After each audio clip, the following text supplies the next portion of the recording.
Hello friends, welcome to Sparkle Education. दोस्तों, आज की इस वीडियो में हम बात करने वाले हैं एसएससी स्टेनोग्राफर 2000 एग्ज़ाम की प्रिपरेशन के बारे में। जैसा कि आप जानते हैं कि नवंबर में आपके एग्ज़ाम डेट दी गई है 16 से 18 नवंबर। ठीक है, ये आपकी एग्ज़ाम डेट दी गई है। अब इन 4 महीने में हम 4 महीने मान के चल रहे हैं, 4 मंथ मान के चल रहे हैं यहाँ पर कि हमारे प्रिपरेशन के लिए 4 मंथ बचे हुए हैं। अब इन 4 मंथ में 4 मंथ में हम कैसे प्रिपरेशन करें ताकि हमारा एग्ज़ाम क्लियर हो सके। तो इस वीडियो में हम इसी स्ट्रेटजी पे बात करेंगे और इसमें मैं ओवरऑल तीनों सब्जेक्ट के बारे में बताऊंगा और अच्छे से डिटेल्स में हर सब्जेक्ट के ऊपर मैं वीडियो बनाऊंगा कि आपको किस तरह से किस सब्जेक्ट की प्रिपरेशन करनी चाहिए। ठीक है, इंग्लिश, रीजनिंग और जीके, तो तीनों पे अलग अलग भी वीडियो बनाऊंगा स्ट्रेटजी को लेकर। तो आप बिल्कुल उन वीडियो को भी ज़रूर देखना और इस वीडियो को आप ध्यान से देखना। थोड़ा लॉन्ग हो सकती है लेकिन आपके लिए काफ़ी ज़्यादा हेल्पफुल रहेगी। ओके, तो इस वीडियो को आपको ध्यान से देखना है। तो चलिए हम स्टार्ट करते हैं, बात करेंगे कि किस तरह से जो है हमें एग्ज़ाम के लिए पढ़ना चाहिए ताकि हमारा एग्ज़ाम क्लियर हो सके। ठीक है, चलिए हम बात करते हैं अब कि किस तरह से हमें पढ़ना है। ओके, देखिए सबसे पहले बात आती है कि हमें पता है कि 3 सब्जेक्ट होते हैं स्टेनोग्राफर के लिए। 3 सब्जेक्ट हमें पढ़ना होता है। पहला है आपका इंग्लिश। तो फर्स्ट हो गया आपका इंग्लिश, जो कि बहुत ज़्यादा मोस्ट इम्पोर्टेंट है। दूसरे की बात करें तो आपका हो जाएगा रीजनिंग। दूसरा सब्जेक्ट हो जाएगा आपका रीजनिंग। ठीक है, थर्ड की बात करें, तीसरा हो जाएगा आपका जीके। ठीक है, तो ये 3 सब्जेक्ट बेसिकली पूछे जाते हैं एसएससी स्टेनोग्राफर के एग्ज़ाम में। आपको इतनी बात पता होगी। इंग्लिश 100 क्वेश्चन आते हैं 100 मार्क्स के, रीजनिंग 50 क्वेश्चन 50 मार्क्स के, जीके 50 क्वेश्चन 50 मार्क्स के।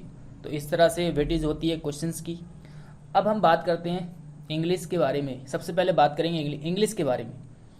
इंग्लिश के बारे में अगर मैं बात करूं, देखिए इस वीडियो में ओवरऑल बता रहा हूं मैं आपको, लेकिन जो मैं अलग से वीडियो बनाऊंगा स्पेशल इंग्लिश की स्ट्रेटजी के बारे में, उसमें हम डिस्कस करेंगे कि आपको किस तरह से पढ़ना चाहिए, कहाँ से और कैसे आपको पढ़ना है। ठीक है, तो इंग्लिश में अगर बात करें तो मैंने 4 पार्ट्स में डिवाइड कर दिया इंग्लिश को।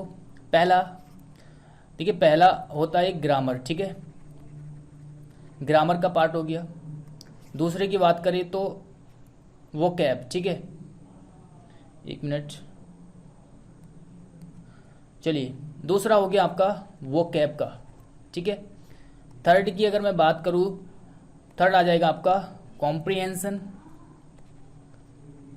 थर्ड हो जाएगा आपका कॉम्प्रिहेंशन पार्ट।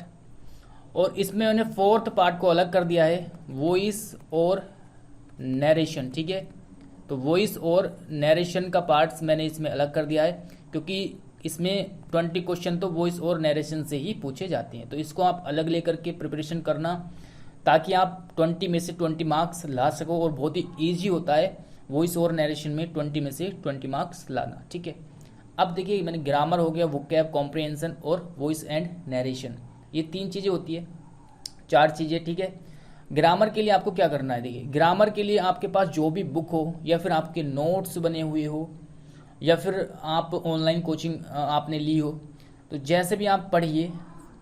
लेकिन किस तरह से पढ़ना है आपको, सबसे पहले आपको चैप्टर को पढ़ना है, चैप्टर के रूल्स को पढ़ना है।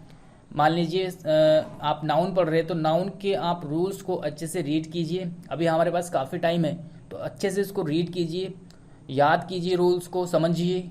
ठीक है, फिर उसके बाद रूल्स को कंप्लीट करने के बाद आपको प्रैक्टिस पे फोकस करना है। ठीक है, प्रैक्टिस पे फोकस करना है, नाउन की प्रैक्टिस करनी है बहुत ज़्यादा, क्वेश्चंस की बहुत ज़्यादा प्रैक्टिस करनी है। इसी से हमें जो है देखिए प्रैक्टिस से ही सब कुछ होता है, प्रैक्टिस से ही एग्ज़ाम जो है क्लियर होता है आपका।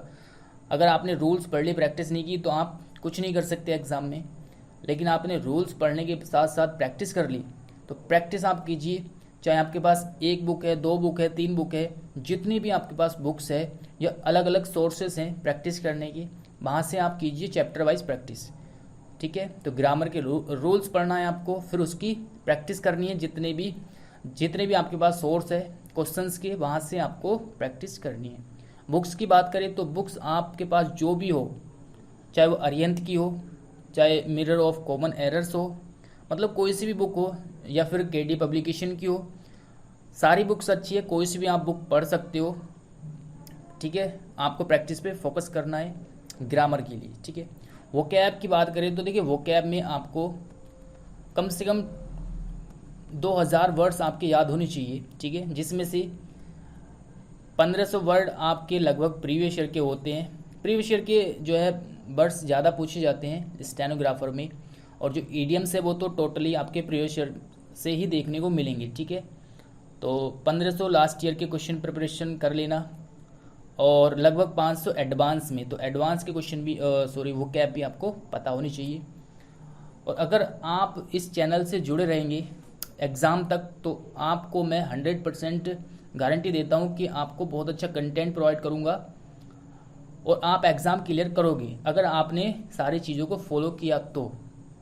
चलिए बात आती है कॉम्प्रिहेंशन की। तो वोकैब में आपको क्या करना है, लास्ट ईयर की वोकैब को आपको रीड करना है। मैं ये सारी चीज़ें मैं भी प्रोवाइड कराऊंगा, लेकिन इसमें थोड़ा सा टाइम लगेगा। ठीक है, तब तक आप पढ़ते रहना।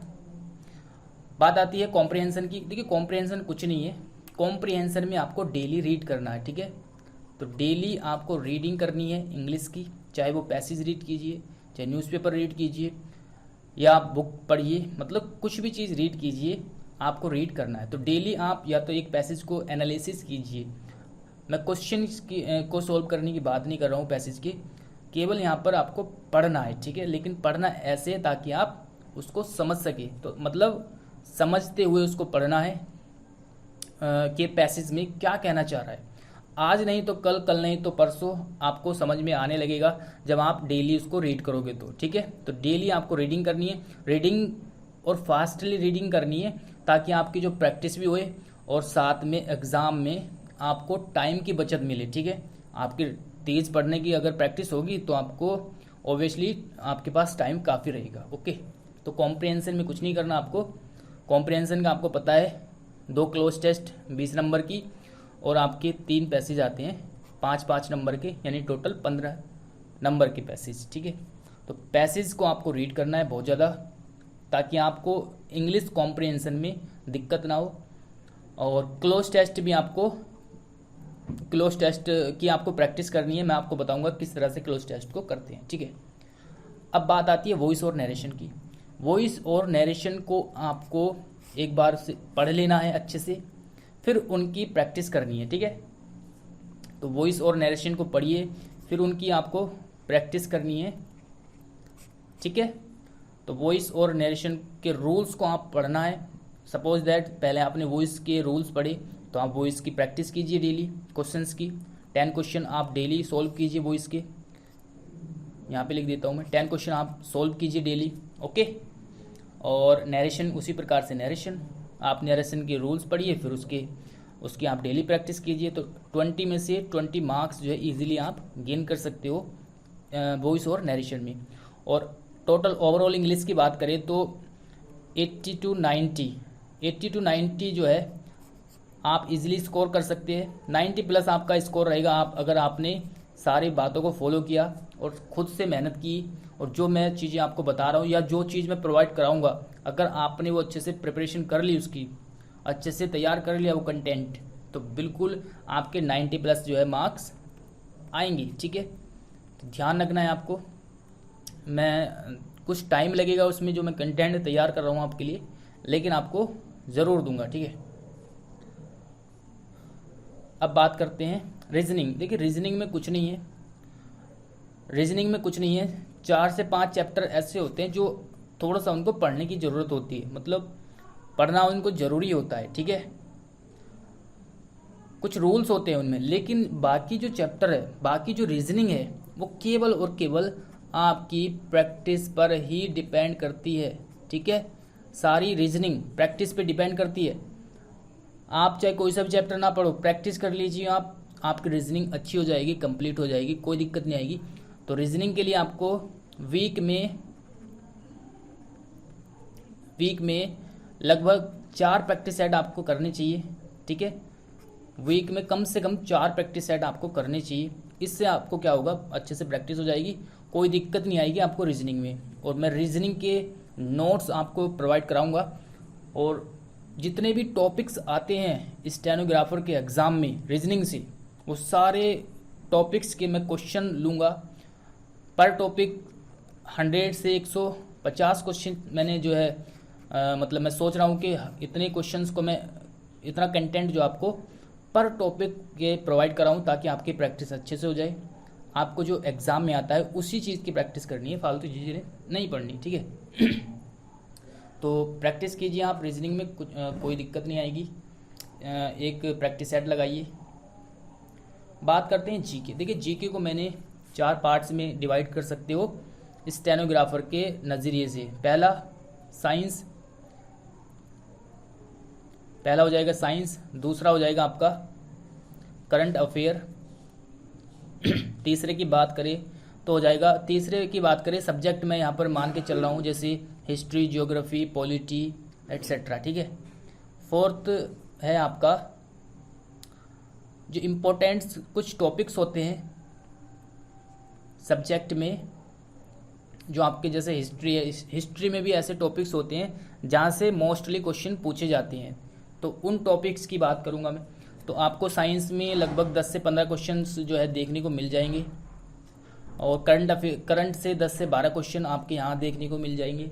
फिर आपको सब्जेक्ट पढ़ना है। सब्जेक्ट पढ़ने के लिए आपको क्या करना है, देखिए करंट अफेयर आपको जनवरी से अब तक का, मतलब जब तक एग्ज़ाम होगा आपका, तो जनवरी से जब तक एग्ज़ाम होगा वो पढ़ना है आपको, ठीक है। मंथली आप पढ़ लीजिए, कोई दिक्कत नहीं आएगी, काफ़ी टाइम में अच्छे से कवर हो जाएगा।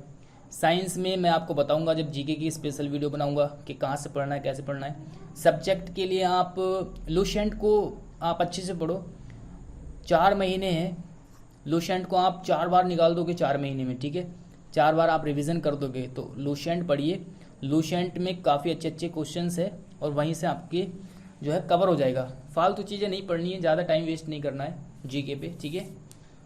इतना भी आपने पढ़ लिया तो 30+ आपके मार्क्स जो है 100% आएंगे, और 30+ मार्क्स लाना बहुत मतलब एक अच्छी बात है। अगर इतने मार्क्स अगर आपके आते हैं जीके में तो बहुत अच्छा स्कोर है, ठीक है। और इम्पोर्टेंट टॉपिक्स होते हैं कुछ, वो मैं आपको बताऊंगा कौन कौन से टॉपिक आपको पढ़ने हैं, ठीक है। तो ओवरऑल बात करें, मैंने आपको बता दिया किस तरह से आपको पढ़ना चाहिए। ज़्यादा आपको फोकस करना है प्रैक्टिस पे, क्योंकि हम पढ़ते तो कई सालों से आ रहे हैं, लेकिन एग्ज़ाम क्रैक नहीं होता, टाइम कम पड़ जाता है। क्यों? क्योंकि आपकी इतनी अच्छी प्रैक्टिस नहीं है। तो ओवरऑल बात करें तो आपको देखिए वीक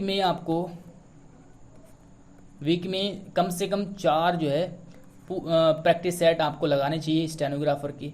और अगर आप कंप्लीट पूरा प्रैक्टिस यानी 200 क्वेश्चंस ना सॉल्व कर पाए प्रैक्टिस सेट में, तो आपको कम से कम 50 क्वेश्चन रीजनिंग के, ठीक है, ये तो आपको करने हैं डेली, या फिर वीक में 4 तो कम से कम करनी ही है। और साथ में आपको इंग्लिश के जो टॉपिक्स है, जैसे एरर की आप प्रैक्टिस कीजिए डेली, ग्रामर में एरर्स, सेंटेंस इम्प्रूवमेंट और फिलर्स, ये 3 टॉपिक हो गए, ठीक है। इनकी आपको डेली प्रैक्टिस करनी है। प्लस वॉइस और नरेशन की आपको डेली प्रैक्टिस करनी है, ठीक है। तो अगर आप 200 क्वेश्चन सोल्व नहीं कर पा रहे हैं डेली, तो आपको 100 क्वेश्चन तो जो है सोल्व करने ही हैं, ठीक है, डेली, ओके। 50 रीजनिंग और 50 आपकी इंग्लिश के हो जाएंगे। और आपको बीच में वीक में कम से कम एक सेट तो आपको जीके का भी लगाना चाहिए। और जीके तो 10 मिनट में हो जाती है, तो इस 10 मिनट में आपके 50 क्वेश्चन हो जाएंगे। तो आप हो सके तो आप डेली जो है 50 क्वेश्चन सोल्व कीजिए जीके में, ज़्यादा टाइम नहीं लगता। इससे आपको पता चलता है कि आपकी कितनी प्रिपरेशन है और आपको अभी कितनी मेहनत करनी चाहिए, ठीक है। तो वीडियो थोड़ा लॉन्ग हुआ है। साथ में आपको बता दूं कि फिर से बता दूं, इंग्लिश की अलग से वीडियो बताऊंगा कि किस तरह से प्रिपरेशन करें। रीजनिंग की अलग आएगी आपकी, अभी कुछ ही दिनों में आने वाली है, और जीके की अलग, ठीक है। उन वीडियो को ज़रूर देखना है आपको। और इस चैनल पे बने रहना है ताकि आप एग्ज़ाम क्वालिफाई कर सको इस बार, ठीक है। चलिए फिर मिलते हैं नेक्स्ट वीडियो में। Thanks for watching this video.